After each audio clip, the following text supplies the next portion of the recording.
Host book company के संस्थापक सदस्य और सीईओ अमित मुखर्जी आईटी और अकाउंट्स के क्षेत्र की एक ऐसी जानी मानी शख्सियत हैं, जिन्होंने अपने कुशल नेतृत्व, निर्देशन और मार्गदर्शन से आईटी और अकाउंट्स क्षेत्र को नई ऊंचाइयों पर पहुंचाया है। उनकी मेहनत, लगन और अनुभव का ही नतीजा है कि होस्ट बुक्स कंपनी आज तरक्की के नए आयाम गढ़ रही है। पश्चिम बंगाल से ताल्लुक रखने के बाद भी हिंदी भाषा पर उनकी अच्छी खासी पकड़ है और यही वजह है कि वो आसानी से लोगों के बीच अपनी अलग पहचान बना लेते हैं। अमित मुखर्जी ने बीटेक के बाद XLRI जमशेदपुर से ह्यूमन रिसोर्सेज में पोस्ट ग्रेजुएशन किया है। उद्योग जगत को पिछले 26 वर्षों से उनके अनुभव का लाभ मिल रहा है। होस्ट बुक कंपनी के जरिए अमित मुखर्जी TDS, GST, लेखा, कर और पेरोल के लिए एक व्यापक समाधान का मंच प्रदान करते हैं। होस्ट बुक का मिशन विकास, परामर्श और आउटसोर्सिंग के लिए त्वरित, विश्वसनीय और किफायती समाधान प्रदान करना है। अमित मुखर्जी अपनी कंपनी और अपने इस मिशन पर लगातार काम कर रहे हैं। नमस्कार, आप सभी का बहुत बहुत स्वागत है। आप देख रहे हैं आपका अपना चैनल हिंदी खबर। आपके साथ मैं अतुल अग्रवाल हूं, लेकर हाजिर हूं हमारा खास प्रोग्राम संघर्ष से शिखर तक। और आज जो मशहूर हस्ती हमारे साथ मौजूद हैं, उनका नाम है श्री अमित मुखर्जी साहब। आप संस्थापक हैं, सीईओ हैं। होस्ट बुक्स एक स्टार्टअप है, एक नामी कंपनी जो अब हो गई है। उनसे बात करेंगे और इनका जो होस्ट बुक्स यानी द लैंग्वेज ऑफ बिजनेस क्या है, कैसा है, कैसे प्रेरणा मिली। स्वागत करते हैं मुखर्जी साहब का। धन्यवाद आपका। आप हिंदी बहुत अच्छी बोलते हैं। अभी जब आप आए यहाँ, हमने आपसे बातचीत करने का सिलसिला शुरू किया। जनरली मेरे बहुत सारे दोस्त बंगाली रहे हैं जो हिंदी उन्होंने कभी अच्छी नहीं बोली, और हम लोगों ने हमेशा चिढ़ाते थे कि यार तुम हिंदी अच्छा बोलना कब जो है वो शुरू करोगे। आपकी अच्छी हिंदी कैसे? शायद मेरा प्राइमरी एजुकेशन जो है वो काफी दिनों तक गोरखपुर, इलाहाबाद और उन जगहों पे हुआ। उसके बाद मेरी हायर एजुकेशन यूपी में ही होती रही। बंगाल से रिश्ता रहा, ग्रैंड पेरेंट्स और सारे लोग रहे, लेकिन शायद प्रभाव इस एरिया का ज्यादा मेरे ऊपर पड़ा और हमने अपनी लैंग्वेज को भी चेंज करने की कोशिश की, क्योंकि आप जिस माहौल में रहते हैं, जिस जगह पे रहते हैं, उसी के हिसाब से आपको रहना चाहिए। और यही कारण था कि 12th में भी मैं हिंदी लिया और बहुत अच्छे स्कॉलर रहा हिंदी का, और आज भी मुझे फख्र है कि मैं अच्छी हिंदी बोल पाता।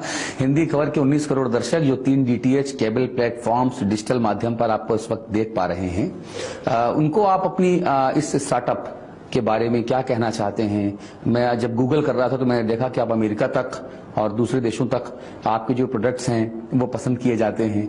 अभी आपने 2-3 दिन पहले ही अमेरिका में भी धूम मचाई है और अपना एक अकाउंटिंग सॉफ्टवेयर लॉन्च किया है। उसके बारे में मुझे बताइए क्या है और इतना सब कैसे कर पाते हैं?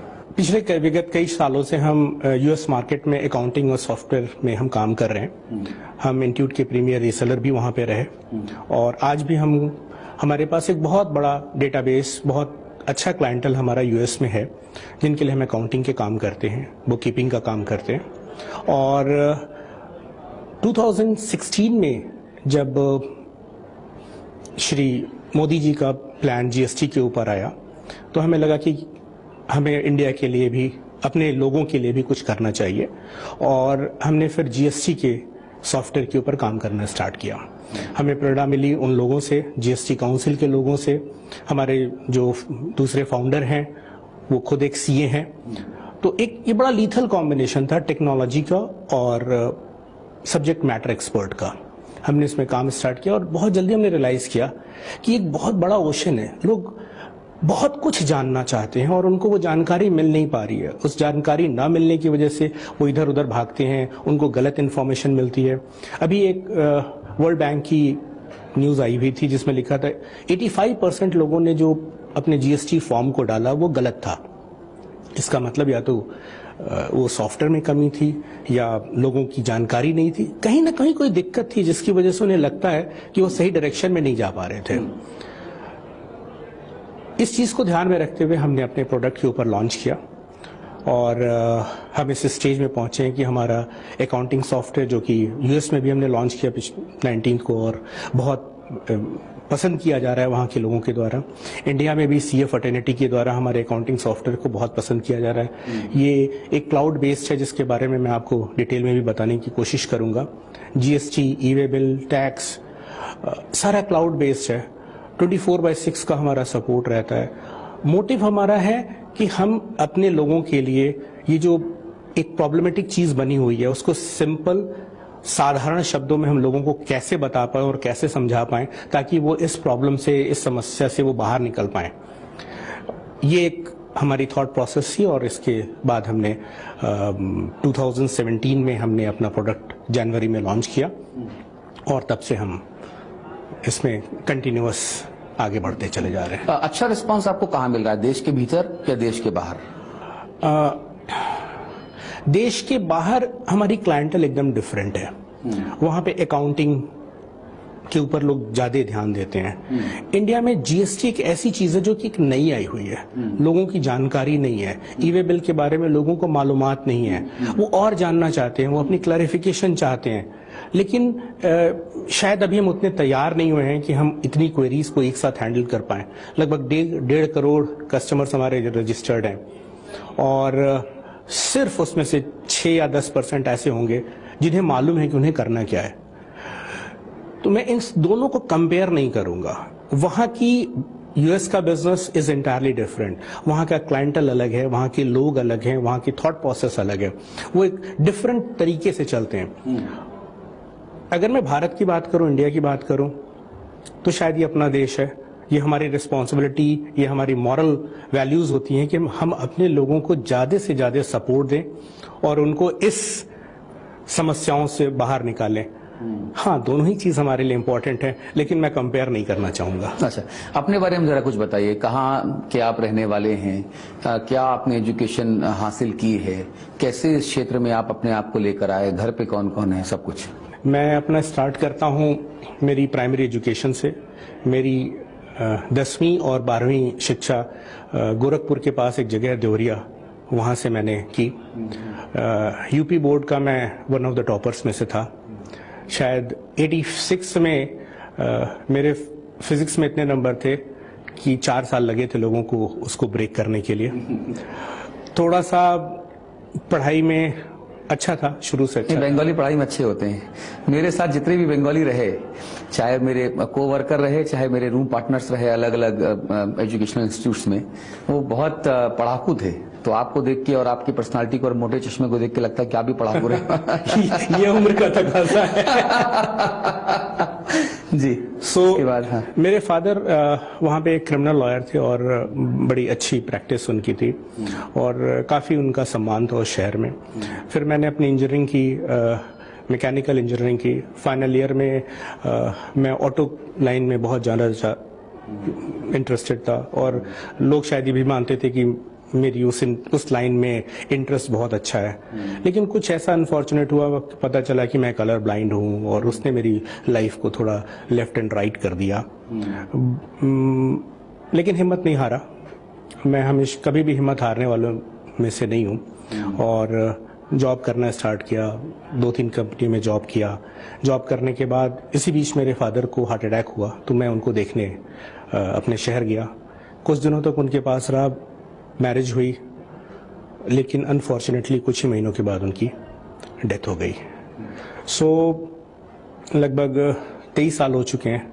आज भी लगता है शायद वो मेरे पास ही हैं। मेरे प्रेरणा के स्रोत वो रहे।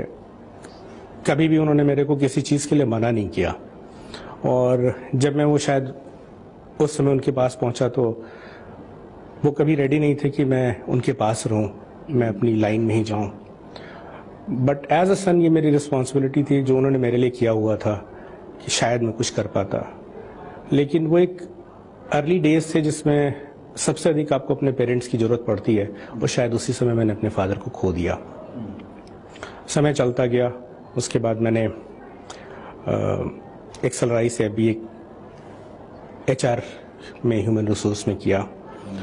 दिल्ली आया। दिल्ली पे हमने अपना काम स्टार्ट किया और एक संस्था थी जिसका नाम था NGOs एकेडमी के नाम से हमने एक स्टार्ट किया। और ये किस साल की बात है? ये 2005 की बात मैं आपको बता रहा हूँ। और हमने ये काम स्टार्ट किया 2005 में और हमारा काम बहुत अच्छा चल रहा था। ऑल ओवर इंडिया में हमारे 18 सेंटर्स खुल गए। हमारे टाई अप थे डिफरेंट कंपनीज के साथ, IBM के साथ, एक्सेंचर के साथ, और एवरीथिंग वाज रोजी, बहुत अच्छा था, सब कुछ बहुत अच्छा चल रहा था।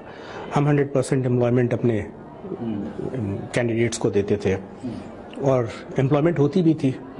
शुरू से हमारा ट्रेनिंग के ऊपर, नॉलेज के ऊपर बहुत ज़्यादा एम्फोसिस होती थी। मेरे लाइफ में एक वर्ड आता है earning. Earning starts with learning. अगर आप एल जोड़ देते हो ई में, बहुत अच्छी बात है, तो लर्निंग देन अर्निंग। तो मैं चाहता था कि जितना ज्यादा मैं अपने लोगों को सिखा पाऊं, शायद उससे वो ज्यादा अर्न करेंगे। बहुत अच्छा चल रहा था। और उसी समय कॉमनवेल्थ गेम्स आए 2010 में होने थे, और 2008 में दिल्ली में सीलिंग का एक बहुत बड़ा हंगामा हुआ। उस हंगामे में मेरे 3 सेंटर्स ओवरनाइट बंद हो गए, साउथ एक्स, मालवीय नगर और करकरडुमा में। वो एक ऐसा टाइम था कि ओवरनाइट हम लाखों में माइनस हो गए। और कहते हैं कि जब प्लेन उड़ रहा होता है तो उसकी फुल पावर, उसमें फुल एनर्जी होती है। लाइट भी ऑफ कर देते हैं क्योंकि उसकी फुल एनर्जी आपको उस टेक ऑफ में देना होता है। हम टेक ऑफ की स्टेज में थे और शायद उसी समय हम क्रैश कर गए। ओवरनाइट सब खत्म हो गया। शायद मैं कुछ कर सकता था, करता भी, लेकिन मेरा मॉरल अलाउ नहीं किया कि मैं 2 नंबर के तरीके से किसी को पैसे देकर गलत तरीके से वो चीज करूं। मैं सो नहीं पाता था, बैंकों पे कर्जा हो गया। मेरे जो दूसरे पार्टनर्स थे, रिस्पॉन्सिबिलिटी आपकी बनती है। धीरे धीरे करके मैंने, मेरे जो बस में होता था, मैंने उसको करना स्टार्ट किया। बैंक वाले घर पे आने स्टार्ट हो गए। बहुत बुरा फेस था वो, लेकिन मैंने हिम्मत नहीं हारी। एक दिन ऐसा आया कि मुझे लगा कि शायद मैं हार रहा हूं, और मैं कहीं जा रहा था, गलत बस पकड़ लिया। ड्राइवर ने कहा दूसरे स्टॉप पे उतर जाओ, और मैं उतरा। सामने वो टिकट कलेक्टर्स खड़े थे और उन्होंने कहा कि टिकट। मैंने कहा कि टिकट तो नहीं, क्योंकि इन्होंने कहा उतर जाने को। वो शायद वो दिन मेरे लिए गेम चेंजर था। एक स्थिति ऐसी थी कि शायद कुछ महीने पहले मैं कैश देके, हार्ड कैश से 10 लाख की गाड़ी खरीदा था, और एक वो दिन था जब मैं किसी से आंख नहीं मिला पा रहा था। इच्छा तो हुई कि शायद सब खत्म, घर जाने की भी हिम्मत नहीं हुई। लेकिन फिर वाइफ और बच्चे का ध्यान आया। सो इस जर्नी में मेरी वाइफ और मेरी बेटी, उस समय जो अब इस समय इंजीनियरिंग कर रही है, उन्होंने बहुत साथ दिया, और हर तरीके का साथ। फिर मैं घर आया, लगा कि अब सब खत्म होने वाला है। मेरे पास एक, मैं पढ़ने का शौकीन हूँ, तो मेरे पास एक बुक थी शिव खेड़ा की यू कैन विन। मैं उसको ब्लू कवर, बिल्कुल ब्लू कवर वाली, बिल्कुल हमारे MBA के दौरान हमने भी बहुत पढ़ी है उसको। हाँ, सो मैंने उस किताब को पढ़ना स्टार्ट किया, और शायद इस तरह से पढ़ना स्टार्ट किया कि आप पढ़ नहीं रहे हो, आप उसको उतार रहे हो। और वो दिन और आज का दिन कि मैं हर चीज में पॉजिटिव दिखता हूँ। उसके बाद मैंने कभी मुड़ के नहीं देखा। हार नहीं मानूंगा, रार नहीं ठारूंगा, काल के कपाल पे लिखता मिटाता हूँ, गीत नया गाता हूँ। नया गाता हूँ। तो ये स्टैंजा जो है वो मेरी लाइफ में उतर गया। बहुत मोटिवेशनल आपका ये थॉट प्रोसेस है, बहुत मोटिवेशनल आपकी जो ये वर्णन आपने किया। आप बोल रहे थे और मैं उसको महसूस कर रहा था। शायद मैं चश्मदीद के तौर पे उन सारी चीजों को मैं देख पा रहा था। बहुत अच्छे से आपने सारी बातें बताई। इस कंपनी के बारे में, जो आपका ये संभवतः चौथा स्टार्टअप है। ये चौथा है जी। ये चौथा स्टार्टअप है। इसके पहले के 3 स्टार्टअप क्या थे, और ये चौथे का आइडिया कैसे आया, क्यों आया? 2009 में मैं मिस्टर कपिल के साथ हमारा एसोसिएशन हुआ। उस समय मैं एक दूसरे प्रोजेक्ट पे काम कर रहा था, लेकिन बहुत अच्छा था। 6 लोगों से हमने स्टार्ट किया था, करीब 200-250 लोगों की हमारी स्ट्रेंथ हो गई थी। सरको BPU गुड़गांव के सामने हमारी बिल्डिंग थी। बहुत अच्छा चल रहा था, लेकिन थॉट प्रोसेस शायद कहीं मैच नहीं हो रहा था। देन मेरी मिस्टर कपिल जो हमारे फाउंडर हैं सीए, उनके साथ बात हुई। उन्होंने कहा कि why not to join hands and do something. और मुझे ज़रूरत थी क्योंकि मेरी चीज़ें जॉब से नहीं हो सकती थी, मेरी रिक्वायरमेंट जॉब से नहीं हो सकती थी। और हमने हाथ मिलाया और काम स्टार्ट किया। आयन टेक्नोलॉजीज़ के नाम से हमने एक खोला। बहुत जल्दी 2 साल के अंदर हम इस पोजीशन में पहुंचे कि 4 लोगों की कंपनी, 350 लोग, 20,000 स्क्वायर फीट की हमारी बिल्डिंग में हमने काम स्टार्ट किया और एम्प्लॉयमेंट देना, लोगों को करना, एवरीथिंग वाज वेरी गुड। लेकिन बाद में एक रिफ्टिंग आनी स्टार्ट हुई, जो कि थॉट प्रोसेस की रिफ्टिंग होती है।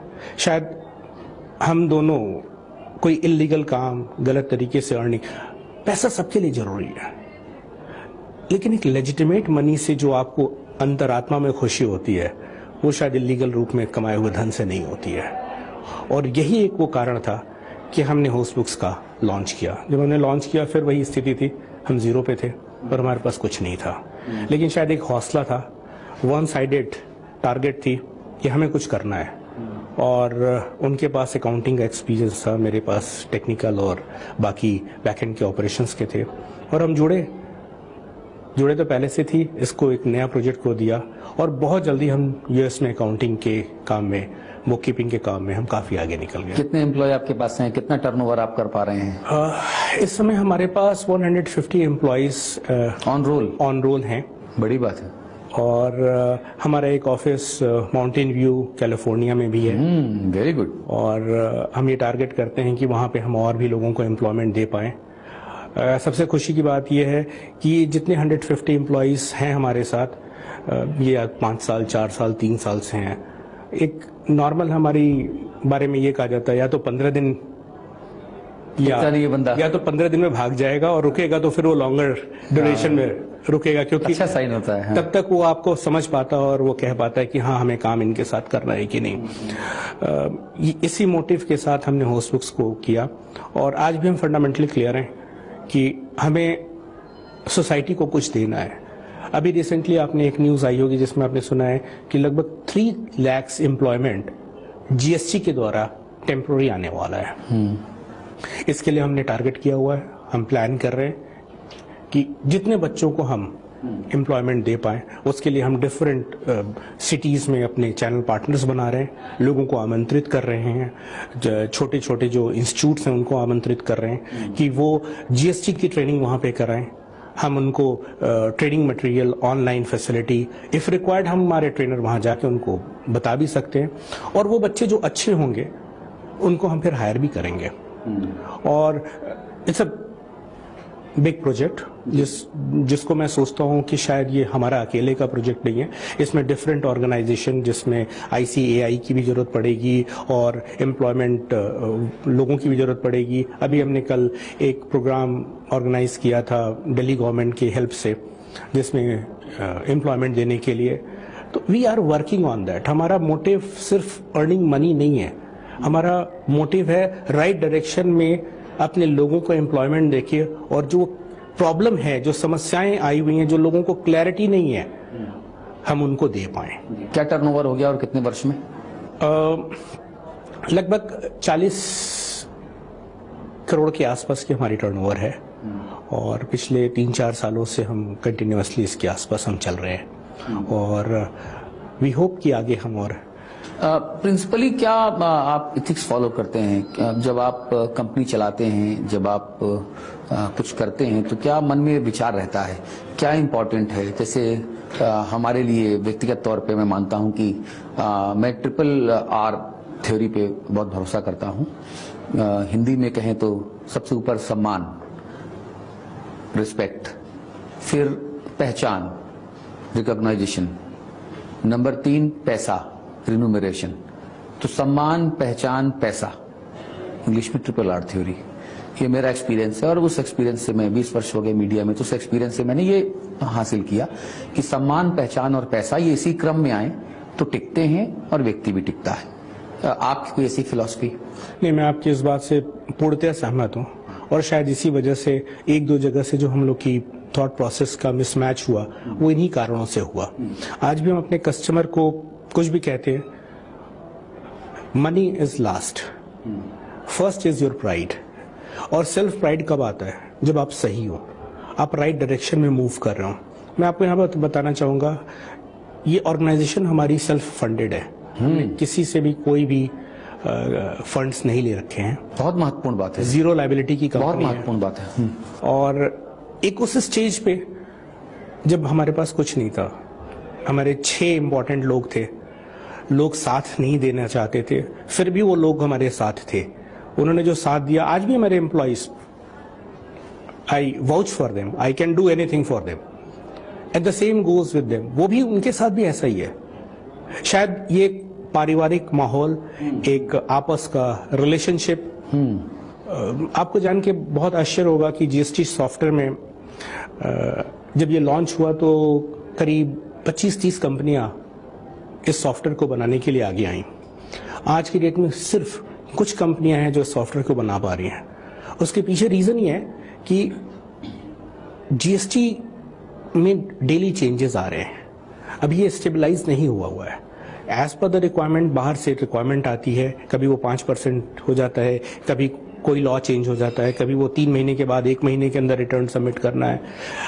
रिक्वायरमेंट जनरेट होती रहती है फीडबैक से, जो कि जीएसटी काउंसिल करती है और वो फिर उसको इम्प्लीमेंट करना होता है।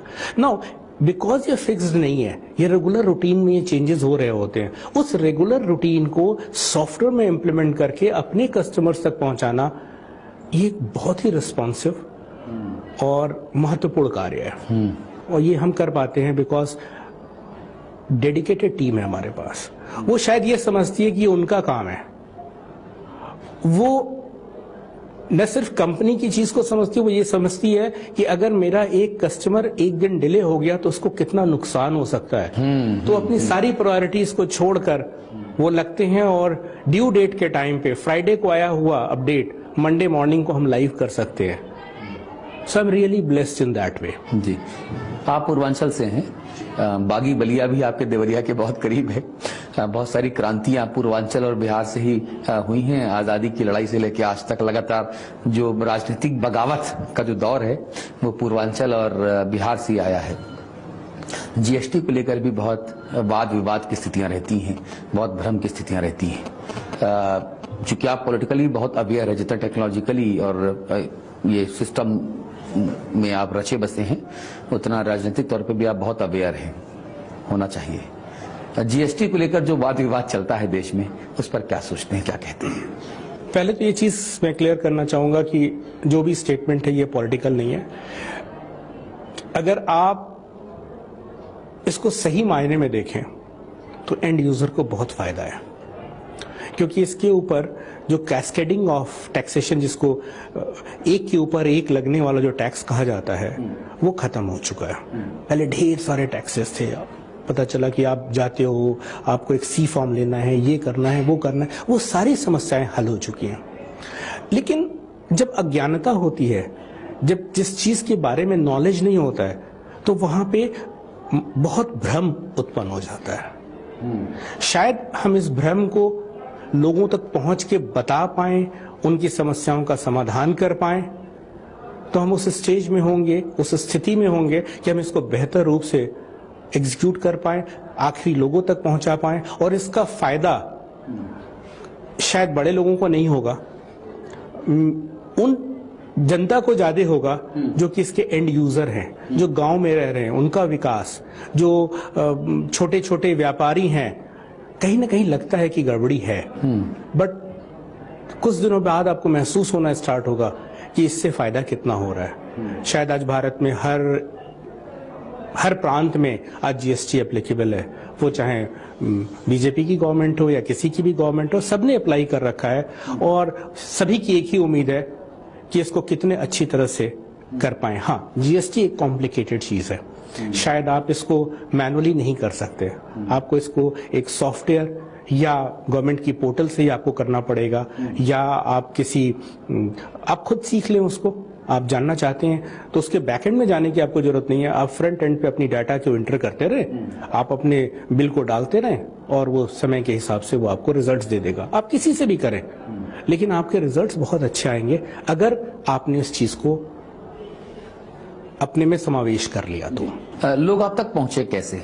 अगर कोई हमारे दोस्त हैं या कोई जो इस वक्त दर्शक टेलीविजन पे आपको देख पा रहे हैं, डिजिटल माध्यम पे आपको देख पा रहे हैं, सोशल मीडिया पे, तो अगर उनको आपसे जुड़ना है तो उसका क्या तरीका, कैसे जुड़ा जा सकता है? हमारा टोल फ्री नंबर से हमारी सेवाएं जो हैं 24/6, इसका मतलब संडे को छोड़कर हम हर समय उपलब्ध रहते हैं। हमारे पास पूल ऑफ सीए हैं, अकाउंटेंट्स हैं, डेवलपर्स, सेल्स, हर प्रकार के लोग आपके पास अवेलेबल हैं। हमारे टोल फ्री नंबर है, ईमेल आईडी है, व्हाट्सएप नंबर है। अपनी वेबसाइट एक बार आप बता दें जिसमें लोग देख पाए। जी, ये हमारा नाम है होस्ट बुक्स।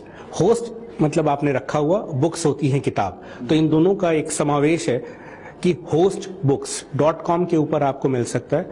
हमारा जो टोल फ्री नंबर है वो 9152343434 है, आप उस पर कॉल कर सकते हैं। वेबसाइट पे जाने पे आपको ऑप्शंस मिल जाएंगे, आप हमारी ईमेल कर सकते हैं info@hostbooks.com। आप गूगल करके देखिए, आपको सारी डिटेल वहां भी मिल सकती है। हर तरीके से अवेलेबल है। बहुत जल्दी हम हर स्टेट में हमारे चैनल पार्टनर्स आने वाले हैं, अगले 2 से 3 महीने के अंदर हर स्टेट में आपको चैनल पार्टनर जुड़ने के लिए अगर आप जो इंटरेस्टेड लोग हैं, अगर उनको भी कुछ आप मार्गदर्शन करना चाहें कैसे जुड़ सकते हैं, तो भी आप यहाँ बता सकते हैं। ये एक बहुत बड़े स्केल की चीज है और लगभग 1.5 करोड़ जीएसटी रजिस्टर्ड लोग हैं और उनको कोई न कोई एक समाधान चाहिए। ऐसे व्यक्ति जो ऑलरेडी किसी सॉफ्टवेयर इंडस्ट्री में हैं, जिनके पास वो इंफ्रास्ट्रक्चर है कि वो लोगों को समझा पाएं, वो प्रोडक्ट को सेल कर पाएं, उनका हम स्वागत करते हैं। हम उनको ट्रेनिंग देते हैं, उनको जिस भी प्रकार की सपोर्ट की जरूरत होती है। ट्रेनिंग के लिए हमारा ऑनलाइन मेथोडोलॉजी भी है और हम ट्रेनिंग के लिए हमारी ऑनलाइन मेथोडोलॉजी है जिसके ऊपर हम वीडियो के द्वारा उनको सिखा सकते हैं। वो जो चैनल पार्टनर हैं वो जाके लोगों को बताते हैं। सो ये एक बहुत ही इजी और सरल प्रक्रिया है जिसके द्वारा वो अपने बिजनेस को बढ़ा सकते हैं। उनको कुछ नहीं करना है, वेबसाइट पे जाएं, हमारे नंबर पे ईमेल करें, एक सरल फॉर्म है उसको भर दें, हम उनसे कांटेक्ट करेंगे, उनसे हम बात करेंगे, ठीक है, और हम आगे बढ़ सकते हैं। और जो लोग आपकी सेवाएं ग्राहक के तौर पे लेना चाहते हैं, आपके क्लाइंट के तौर पे लेना चाहते हैं, उनके लिए ये सेवाएं कितनी महंगी हैं? क्योंकि बड़ा सवाल यही आता है कि लोग लेना चाहते हैं सेवाएं, लेकिन जब वो सुनते हैं सेवा शुल्क तो कहते हैं छोड़ दो भैया, हम देख ऐसे ही ठीक है। आपने बहुत ही महत्वपूर्ण सवाल उठाया और मैं तो ये कहता हूं कि शायद हम 2-3 कप चाय तो रोज पीते ही होंगे। शायद 1 कप चाय से भी कॉस्ट हमारी कम आती है। अच्छा, आप कहें तो 12 रुपए पर डे के हिसाब से हमारे सॉफ्टवेयर की कॉस्ट आती है और उस 12 रुपए में आप इतनी बड़ी समस्या से बाहर होते हैं। आपको एक सीए की सर्विसेज मिलती है, आपको 24/6 की सर्विसेज मिलती हैं। मैं एक छोटा सा एग्जांपल लेता हूं, ई-वे बिल है। ई-वे बिल आज की डेट में एक बहुत महत्वपूर्ण बिल हो चुका है। जब तक कि आप ई-वे बिल नहीं बनता, आपका गुड्स एक जगह से दूसरी जगह नहीं जा सकता। आपकी गाड़ी जा रही है और रास्ते में वो गाड़ी खराब हो गई, एज पर द रूल उसका जो पार्ट 2 भी होता है उसके अंदर गाड़ी का नंबर चेंज करना होता है।